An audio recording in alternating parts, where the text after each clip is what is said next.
iPad. And then I upload it. Am I on YouTube? All right. Subscribers.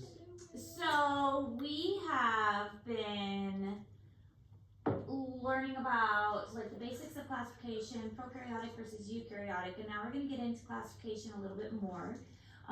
So a species is a unique type of organism that can breed and produce fertile offspring.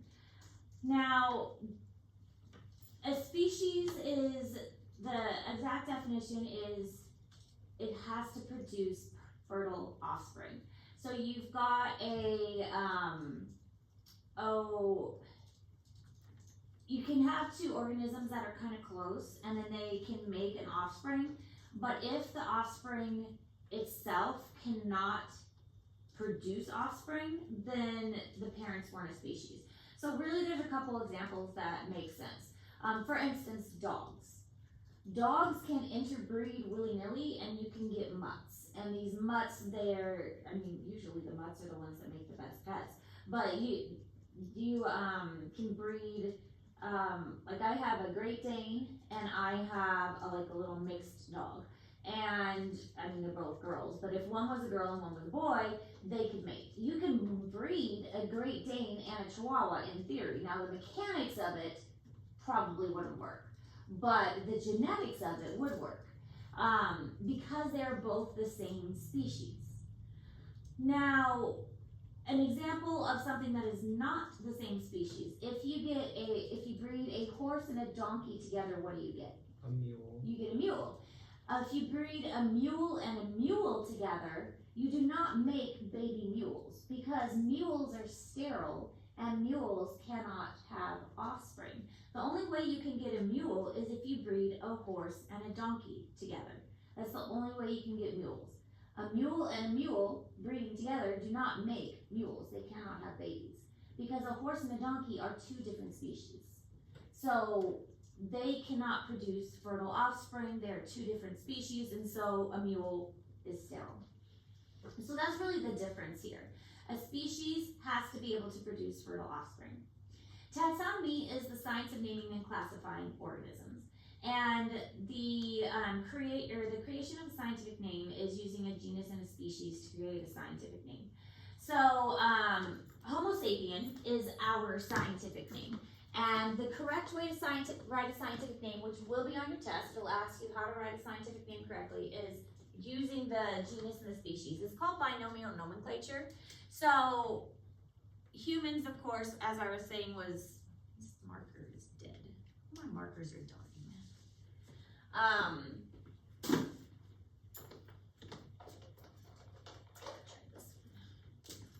So if we were to write out Homo sapien,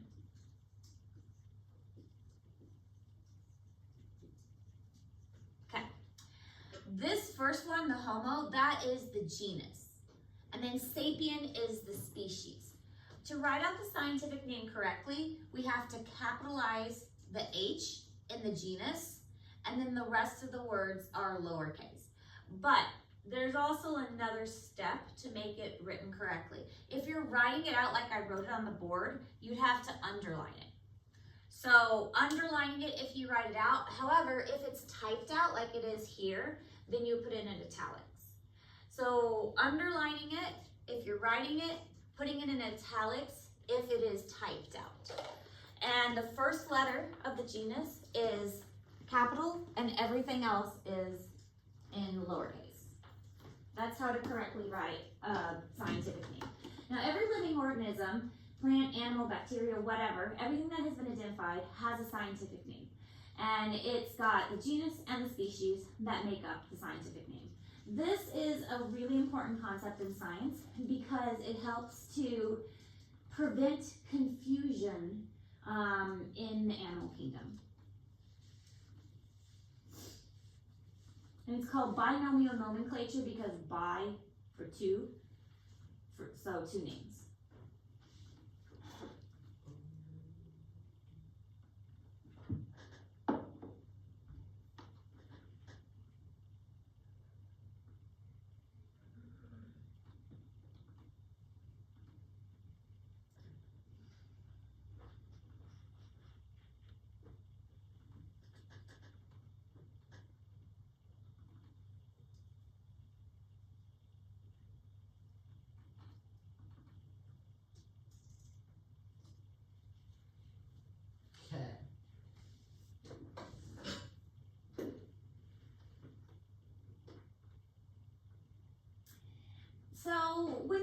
naming system was first discovered, the external traits were the thing that was first looked at, and traits are like observable characteristics, and it helps to put them into groups, and these groups are called taxons. So you can place them into groups based on these different characteristics that you're looking at, and then place them into these taxons. Now, this is a phylogenetic tree, and again, at this point in the year, the very beginning of the year, zoology is also studying classification.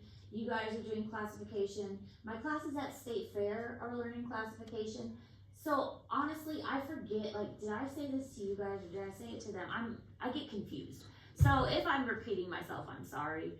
But phylogeny is another name for what this tree is. And anything close to the trunk is primitive, and out toward the branches is more advanced. And each one of these represents a common ancestor. So this is like where an ancestor was, and then it branched off, and this stayed kind of primitive, and this ancestor became more advanced. And this one stayed kind of primitive, and this one went more advanced. And this also represents like where something developed. So jaws developed there, and anything that went past that point had jaws. Is this Miss Ayers? It is third. I can't. Oh, okay. I have full weathers, but all of them is taking pictures. Yeah, I'll send them your way. This takes Snap West to talk to. Oh god. What are you doing? He's gonna fight this case. Got that? Yes, but Whoa. Nice. Left Okay. me hanging. Don't be too aggressive. Say things like, it is for my best learning experience. Oh, Oh, we're taking notes. We are, but I'm recording them, so, and you haven't missed very much, okay? This is like only the second slide. I don't have shoes on. Oh, second slide. See, you didn't miss much. Second slide. And I'm recording it. okay, thanks. Oh my gosh. Sophie's in my mind, guys. It took way longer than me to. The band ones? Why did they take like an hour? Wow. I'm gonna miss history so much. I'm gonna miss hopefully history too because football. I hope I miss digital media because she's still phone. Yeah, you probably will. Well, stop being so active in so many things. I mean, come on. Stop being so extra. My bad. You know I'm being sarcastic. Right? Yes, yes. I think it's awesome that you do so much stuff. You know what, Santa? I'm just Josh, and I literally do more stuff than you. I'm just glad my quiz book doesn't take photos. You will. Yeah, but I mean like with the. Oh god, I'm like sweat. Yeah.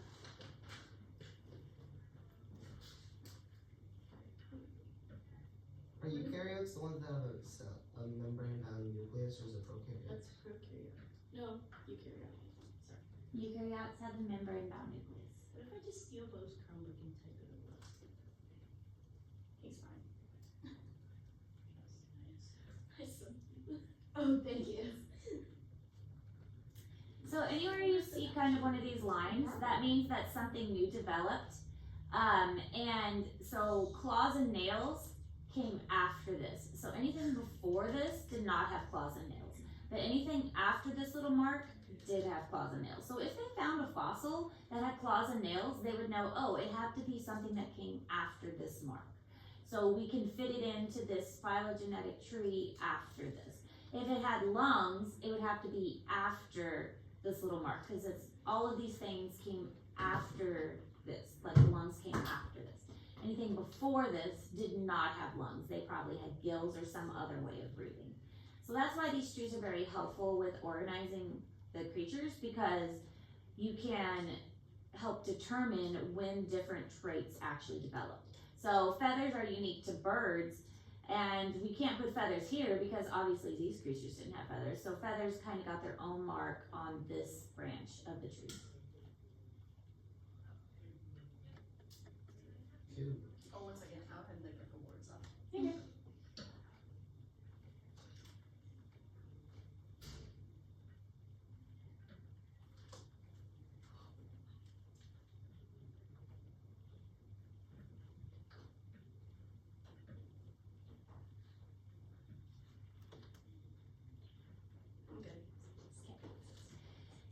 So there are 7 classification systems. We have domain, kingdom, phylum, class, order, family, genus, species.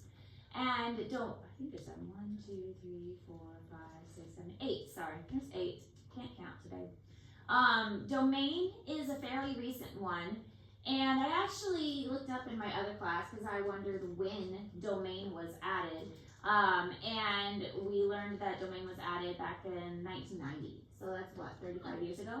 So that is fairly recent. And then kingdom, phylum, class, order, family, genus, species. These are pretty old. These were created by Carlos Linnaeus back in like the 1700s. So these have been around for a very, very long time, but domain was added just about like 30 years ago. And that's more because... If there are any middle school band members in the building that need a ride back to the middle school, please report in the comments. We'll show you back down.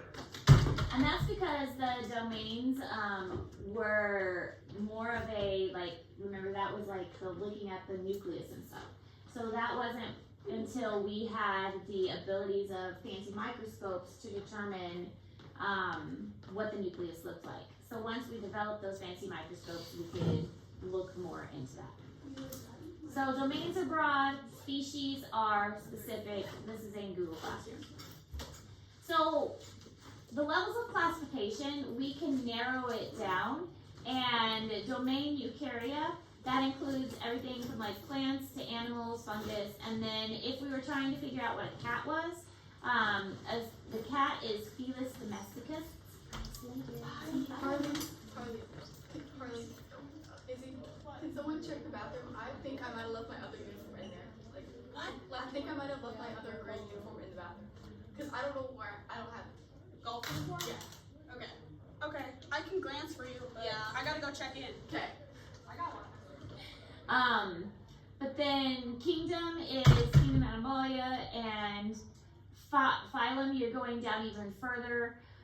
So phylum Chordata, you have to get rid of anything like the butterfly that doesn't have a backbone, because Chordata is like vertebrates that have backbones and spinal columns, and obviously butterflies don't have spinal columns. And you just keep narrowing it down and narrowing it down and getting more specific. So when you're looking at organisms and their classification, they're a very broad group, and when you get to genuses, Or all dollars this year. oh, you're just gonna repeat my, well, see, then you can catch up with me. Pretty much. Did everyone in there or just you? Me and Alden. Maddox and Ramsey are still cooked. Zane? Yep. I'm glad it worked out for you, Bo. Have fun, See you Bo. next hour. But when you get closer to genus and species, you'll notice that they start to look really similar to each other. Even though these two are technically related,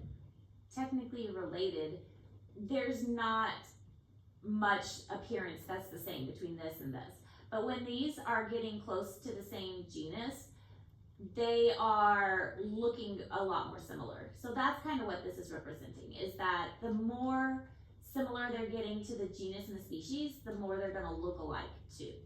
The relationship starts to get closer and closer and closer. When you get to the more broader groupings, the domain and the kingdom, they don't look nearly as close. Kind of a bigger picture, we've got the 3 domains, archaea, eukarya, and bacteria. These are the bigger domains, the largest groupings, and then you have the smaller groupings, the kingdoms that can be broken down after that. So scientists use a lot of different things to look at organisms to determine what kind of organism it is, and new information sometimes changes the species designations. So with science, a lot of times they're very firm, like this is what it is, this is what it is. Except when it comes to classification. With classification, scientists can never make up their mind. This is the one area that is constantly changing and they are always arguing about. With, you know, medical stuff, sometimes medical stuff changes, but the theory of evolution has been around for a long time. The genetics, the idea of DNA, that's been around for a while. classification is changing like constantly, almost daily. They can't decide which animal belongs where, and they are arguing about, oh, well, this one's a little bit different, so I think it belongs here, and oh, I think this one belongs here. There was one year, even since I've been teaching, that I made a assignment about classification, and then next year I went to use the assignment, and the assignment was wrong. And the students were looking it up and said, I can't find this animal, I can't find this animal. And I looked it up, it's like, oh, because they changed the animal's scientific name. They put this frog in a different group. And it was messed up because they had, some scientist somewhere had decided that, oh, we're no longer gonna call it this name, we're gonna call it a new name. So scientists just like to rearrange the classification system a lot, for whatever reason.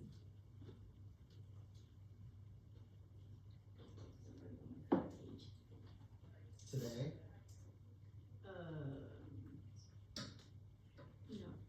Okay, because I think I'm on 11.